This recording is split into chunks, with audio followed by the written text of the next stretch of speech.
Hey, awesome group leaders. Thank you so much for spending your time with us at VBS. Your video is going to be the longest, but it's only because it is a very important role and there's a lot of important information to convey to you. So the first thing is that your role, your primary role, is to be with the kids the whole time. You're building relationship with these kids. You are investing in them. You're getting to know them, and it's going to be, honestly, I think it's going to be a lot of fun for you.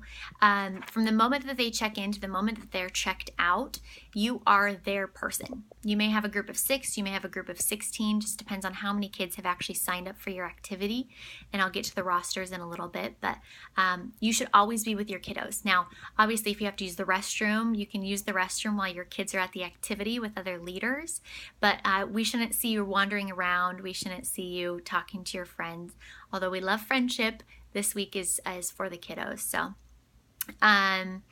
if there is an emergency and you need to leave the group for some reason, you found out that unfortunately something in your family happened or something like that, obviously we want you to be able to be there for your family. So what we would ask you to do is contact us via the radio, which each one of you is going to have a radio in your box as well.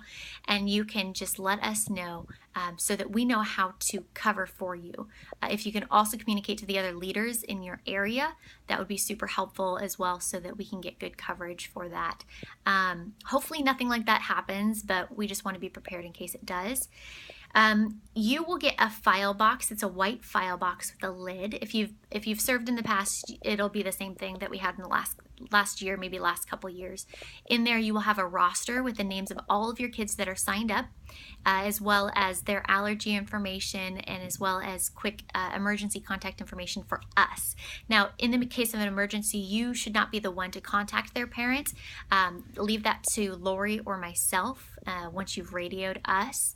But that's for you to know who is supposed to be in your group. So please keep track of your kiddos, make sure that they're all with you at all times.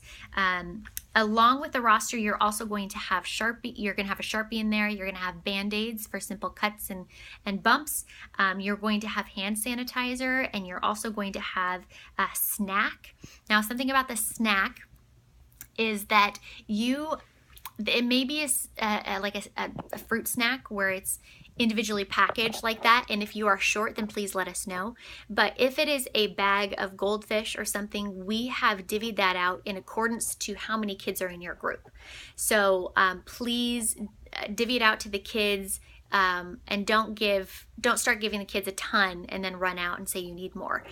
We've given you what you should need, keeping in mind that this isn't a meal, it's just a snack to tie them over. You can remind them that they've got lunch or they've got dinner coming along. So it's just for a quick little bite. As well as the snacks and the other materials, you're going to have small group materials. Now, that is a very important role that you are going to play. Is during snack time, you're also going to lead a small group activity. All of those materials are going to be ready for you in that box, and this is your group leader guide. Now, this is your lifeline. This is going to have all the information you need in it. It's got information like a map of where everything is. It's got information about the schedule. You'll also have it on your ID badge. It's got the verse in there, and then each day it has the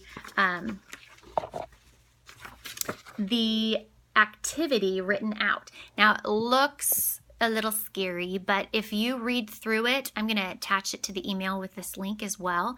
If you read through this and familiarize yourself with it, it's going to be no problem whatsoever. So if you can do that, that's going to make your experience way more better. And it's going to make the experience for your kids better because you're going to be prepared. So I apologize that I didn't get this to you earlier, but please do take some time to just look over that. And if for some reason some aspect of the small group thing didn't make it into your box, feel free to radio us, but that should be in there.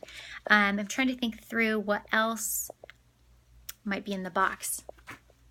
Oh, your radio. I think I mentioned this earlier, but you are going to have a radio as a group leader. You should have this radio with you at all times. It should always be hooked to your belt or something to make sure that you are able to be contacted and that you can contact us in the case of an emergency or in the case that you might need something. So please Keep track of that. Please don't let your kids get on it, and make sure that it's loud enough so that if we needed to page you, we could.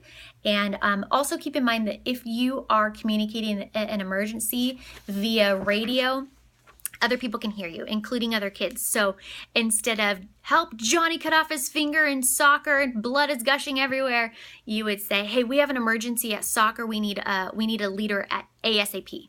And that would communicate to us that there is an emergency going on without the gore and without kids getting unnecessarily freaked out. So you will also, actually I'm going to let you know about the restroom policy. So I talked about this in the general rules, but you should never be alone with a child, and that continues on with the restroom policy. Some of the rooms are going to have bathrooms in the room, and that's going to be really simple for you. But if it is not, if you're in a place where you don't have access to a bathroom, maybe you're outside, or maybe you're in a classroom that doesn't have a bathroom, make sure that you are also with another leader. So ideally an adult, but just another leader, because here's the thing. We want to protect these kids, but we also want to protect you, so that if there was an allegation of some sort, we would be able to come back and say, this person was with them the whole time and that didn't happen. We want to be able to protect you. So make sure that you are never alone with a kid. If you are at an activity, you can ask an activity helper to come with you, or another adult. If you are going to the bathroom, if you can briefly knock on the door and maybe crack it open and say hello. If it's the bathroom of your gender, go in and make sure that there's no one lurking in there that shouldn't be in there.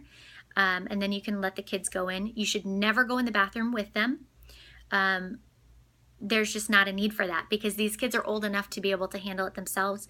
If a child has an accident for some reason and it's a mess, please contact myself or Lori, and we would be happy to come down and help you. We just want to make sure that you are safe and the kids are safe. If you've got multiple kids going to the bathroom at the same time, please prop the door open just a little bit so that you can hear what's going on, to make sure there's no inappropriate behavior happening. Also, make sure kids wash their hands, because that's gross if they don't. We're going to be handling food and everything, so just make sure that happens. I'm trying to think if there's anything else with the bathroom. No, I think that's pretty much it. Don't be in there alone. All right, as far as discipline and behavior management goes, try to redirect, which basically means try to change the subject. Try to get them to focus on something else. If you do have to discipline, never yell, never physically harm the child, or even really physically touch the child unless absolutely necessary. Never harming them, but as far as touching them. If the child is acting out, you can give our policy is that there's like kind of a 3-strike thing. So you can give 2 verbal warnings, or you can give like a squeeze on the shoulder or a touch on the head, something that's not going to be portrayed as anything inappropriate, as kind of just a nonverbal warning. But also the 2 verbal warnings, if it continues beyond that, you can separate them from the other kids, give them a cool off period. If they are still continuing after that, there would be separation from the group, which you would contact myself and or Lori to come down, and they would be with us, and we'd make sure it was nice and boring for them so that they wouldn't keep doing it. If it does continue beyond that, Lori or myself will contact their parents. Hopefully it never gets to that point. Hopefully all you have to deal with are those verbal warnings, and maybe the separation from the other kids for a brief moment.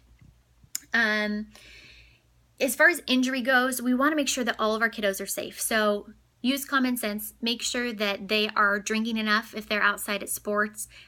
Make sure that they are not tackling each other at flag football, because as much fun as that is, we also want to make sure that kids are safe. If there is an injury, if it's a minor one, you've got Band-Aids in your box. There's also an extensive first aid kit at the info desk, which is now called the hub, in the atrium. There should be someone sitting there at that desk as well. If there is an injury that takes more than just a Band-Aid, please contact myself and or Lori, and we can help you with that. We do have some ice packs various places in the church, so that we can get those as well. The group leader booklets, I talked about that a little bit. I'm going to let you go ahead and read through it so that I'm not having to, well, I might do a separate video about what the different activities are each day, but please go through that. The kids are going to be able to tell if you're not prepared, so I apologize for not getting it to you sooner, but if you can, please read through that. I think that'll make a big difference. And then lastly, well, I think that's pretty much it. That's pretty much it.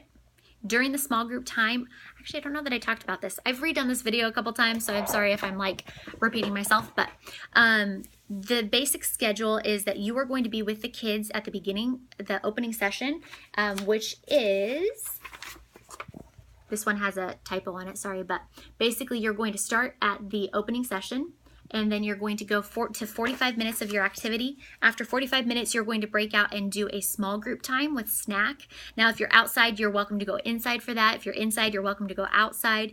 I would suggest leaving your particular area, though, so that your activity teachers can get set up for the next portion of the activity. After your 20 minutes of small group and snack, you'll go back to the activity for 45 minutes, and then you'll go back to the worship center for the closing session. So that's your the general schedule, and you will have that on the back of your ID tag as well.